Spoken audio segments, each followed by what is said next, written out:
morning. Happy Sunday.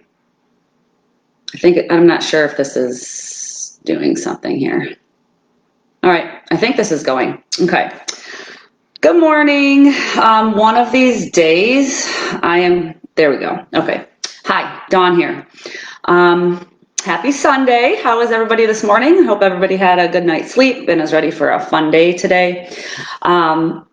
I just going to say one of these days, I'm not sure when, I will do my hair and maybe my face and maybe change my shirt or the location in my house. but for now, this is working. So good morning, good morning, good morning. Today we are talking about comparison. And I told you in yesterday's video, I think, that we were going to be talking about this today. And this was prompted by a comment on the first video I put out there, what do you need to get real about? And it was from Kelly Miller. So thanks, Kelly. When I read your comment, it was like, yeah, I think I need to touch on that right away, because if we don't have the right mindset, it's going to be hard to get real when it comes to whatever it is we're trying to achieve. So Kelly's comment on what do you want to put out into the universe and get real about was, I need to get real with loving myself, which is the L from real, and right where I'm at, size 12, and stop comparing. A couple of thoughts on that that I thought were interesting. Number one, that you said size 12, because that's important, right? That's so important to us, and I'm not sure why the size we wear or what we weigh is so important to us, but we do tend to value ourselves based on our size or our bank account or whatever it is. And when we have these tangibles, we find it easy to compare those to someone else that we think is better, okay?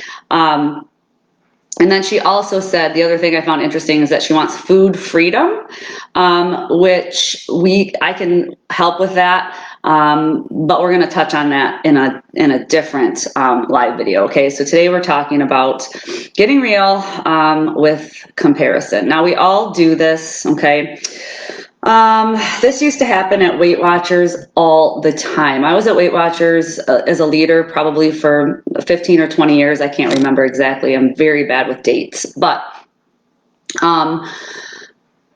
it was like every meeting, and I would do 10 a week. There would be someone, or most likely multiple members, that would say, oh, that's all I lost this week. I did so good, and I know that she isn't doing that, and she lost this much weight, or it would be, oh my gosh, she's only been here for 2 months and she's lost that much weight, and I've been here for a year and I've only lost this much weight. There was always that comparison to someone else. I did it yesterday, so it's not always just with weight loss or size. I did it yesterday, and I went to a friend's house for the first time, and she lived in this beautiful house on the lake, and immediately when I walked in, I was looking at her light fixtures and her decor, and how big her kitchen was, and her furniture, and I was comparing it to mine, because she's never been to my house, and I'm thinking, well, she's going to be coming to my house next week. She's got this better than me. She's got that better than me. She's not going to walk into my house and like this, and she's on the water, and I only have a pool. What does she do in order to have all the money in order to have this? What am I doing wrong? So that's immediately where my mind went. Nothing to do with weight loss or size, but comparing myself to her, my stuff to her stuff. And then, oh my gosh, ultimate comparison, social media. We're always looking, or I don't know, I guess I'm making a general statement here, but I think this applies to most of us. We're always comparing and looking at Facebook or Instagram or Snapchat or whatever and going, oh, they look like they're having so much fun, more fun than I'm having. And oh my gosh, they're on a vacation again and I don't ever get to take vacations. How come I'm not taking vacations? I should be taking vacations. Or, oh my gosh, I can't believe their kids did this and my kids are only doing this. Or they look so happy and I'm not so happy. Well, first of all, Facebook lies, all right? So it really does. People are not posting when they're having a big family argument. They're not. Hey, guess what we did today? We argued for 20 minutes about whether the toilet seat is up and down.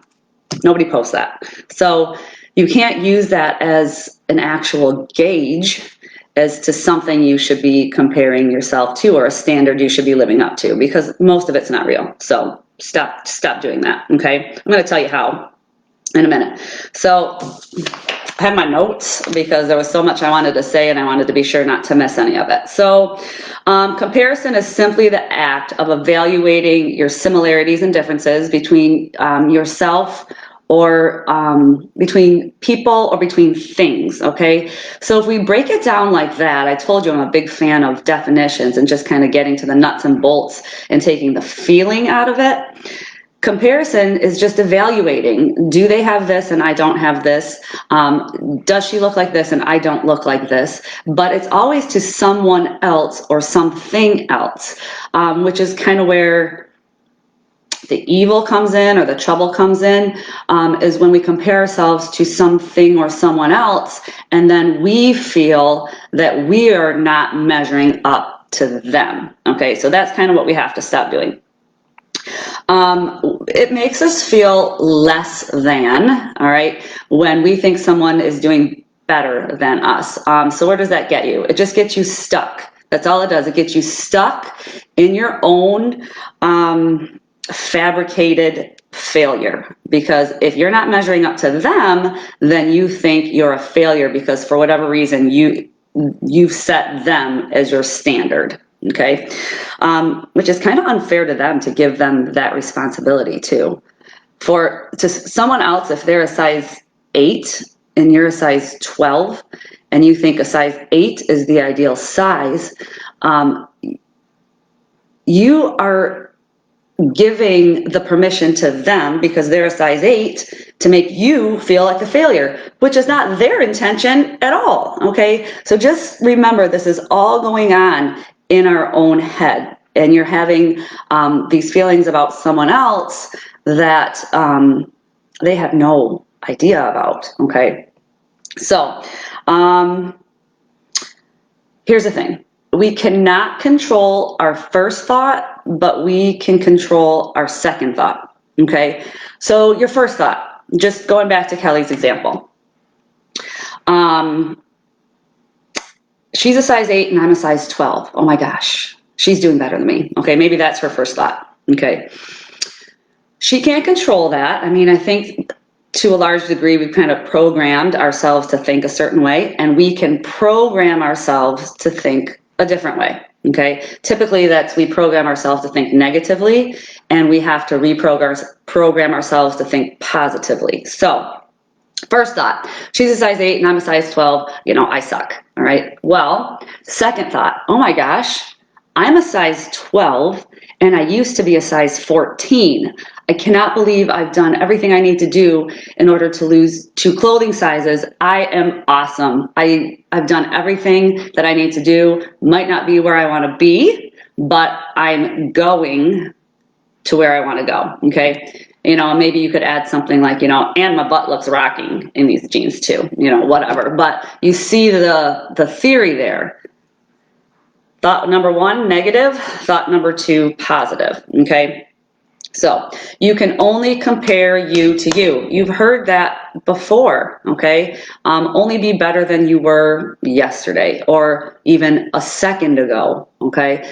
You can only compare yourself to what it is that you're doing and you're accomplishing, because if you're comparing yourself to someone else, it's like apples to oranges, right? We need to compare apples to apples. So, we've learned that a long time ago. Why are we not doing it yet? What you focus on expands. So if you're always focused on someone else and always focused on I'm not there yet, then that's going to continue to grow. If you focus on something like how far you've come, all right, then that will continue to grow, and you'll continue to foster that and focus on your accomplishments, and then start to feel good about yourself. So another thing that's kind of interesting about comparison, we typically tend to compare ourselves to someone we think is better than us. Okay, someone we think is smaller than us, someone we think is richer than us, someone we think is nicer than us.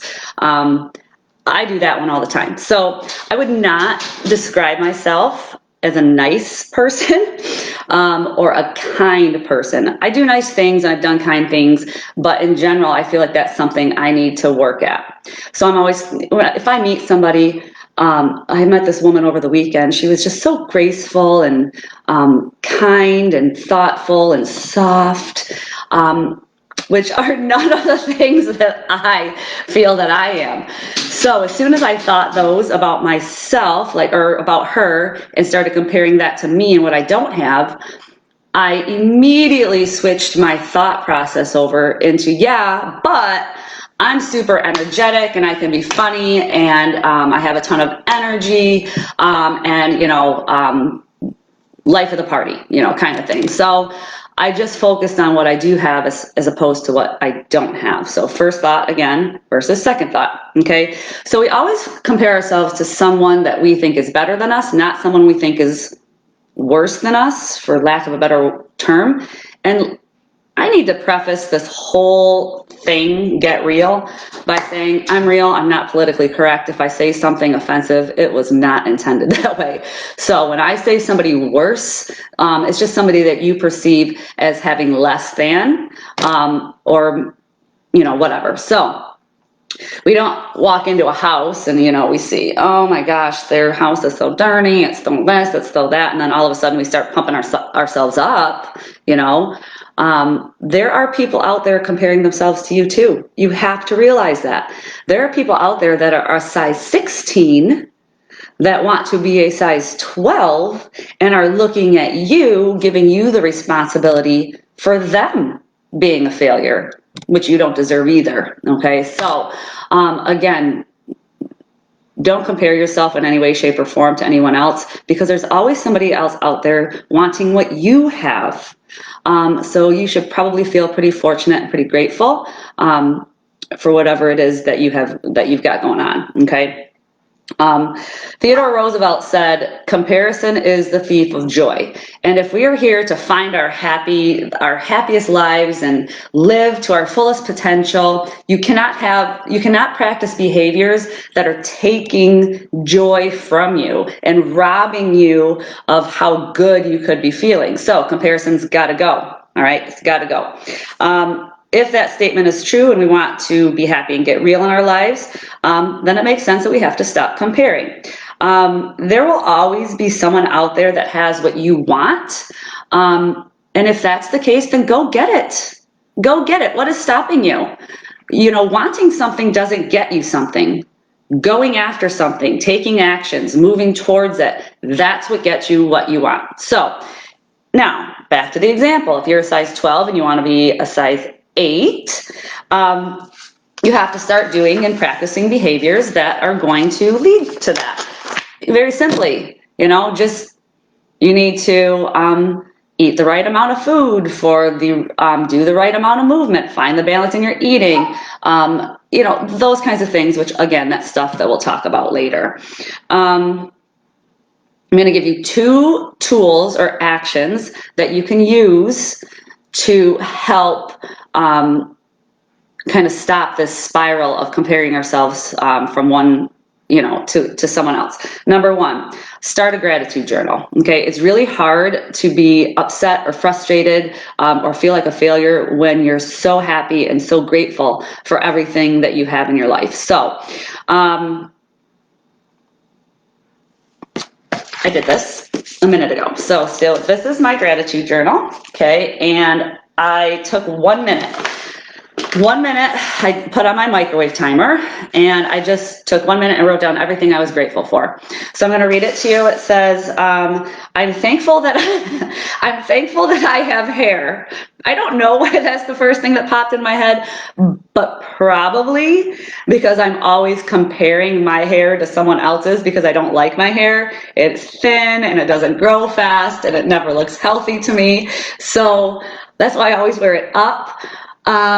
So I'm just thankful that I have hair because there's somebody out there maybe with no hair that wishes they had my hair. So that's just the first thing that popped into my head.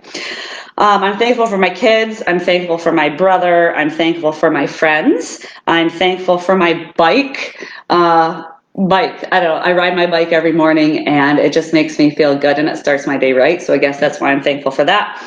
And I'm thankful that I can breathe. I thought that was pretty basic. So yes, I'm thankful I took a breath this morning. And that's what I got through in 1 minute. So you can do 1 minute, you can do 5 minutes, you can just do until you can't write anymore. There's no rules to that, but start a journal. Write in it every day, something different each day, think different things each day that you're thankful for. And when you have these comparison thoughts that is making you feel bad about yourself, that's taking your joy, read your read your gratitude journal, because again, it's impossible for you to feel upset when you feel grateful for everything that you have. I also used to say this prayer. I haven't said it in a while, but thank you, God, for everything that I have and for allowing me to keep it one more day. Okay, so thank you, God, for everything that I have and for allowing me to keep it one more day. Which focuses on what I do have, not what I don't have, okay? And then, so that's number one, start a gratitude journal. Number two, pull the weeds and plant the positive. So think of kind of this like gardening. Every time these comparison thoughts come up, they're like weeds that's kind of making things like ugly and disorderly and intruding on the beauty and joy that could be ours. And you need to pull those weeds and then replant something positive. And that's, again, taking your first thought, maybe you can't control that, just popped into your head, but you can control your second. So as soon as you have that comparison thought, replace it with a positive thought about yourself, not someone else. So side note, can you guys hear my dog desperately trying to get in? I'm trying to talk fast so I can wrap this up and let her in, but she's gonna have to wait 2 more minutes. It's nice out. So take 2 actions, start a gratitude journal and pull the weeds and plant the positive, meaning every time you have that negative thought, replace it with a positive one. So that's kind of my thoughts on comparison. If you have something else that you want to share about comparison, or, you know, please tell me what you thought about this video. Drop the comments in there so it kind of stays present and current so other people can see it too. Drop a comment below about your thoughts on this, and then please, I need you to start sharing this with your friends and family and everybody else, because we need to get real and we need to bring people along with us. Okay, tune in tomorrow. We are going to be talking about more action steps to getting real. Not 100% sure what that means yet though. Things are marinating in my mind, so I have ideas of what we'll be talking about tomorrow, but there it is. Thank you for tuning in. Have a fantastic day. I am going to church and then I am having my family over and then going to a friend's house later. So thankful and so grateful for all of those things. So no comparison. Stop wanting, start doing. Okay? Peace. See you tomorrow.